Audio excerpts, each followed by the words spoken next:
If you're looking for a cold air intake for your Audi B8 or B8.5 S4 or S5, Integra Engineering's cold air intake has been the leading option for many enthusiasts and race car drivers for quite some time, with popular features such as our massive 5-inch air filter, built-in velocity stack,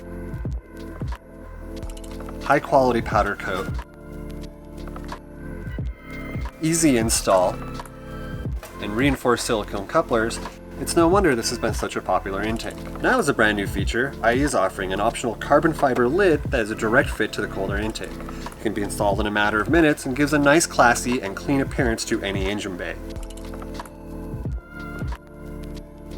Now you can gain all that proven performance from an IE cold air intake while retaining the carbon fiber look that many people would like for car shows or just to keep that classy Audi S4 appearance.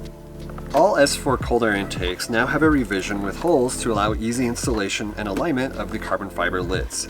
If you have a previous generation heat shield, you will have to mark and drill these holes in your heat shield to allow installation of this carbon fiber top.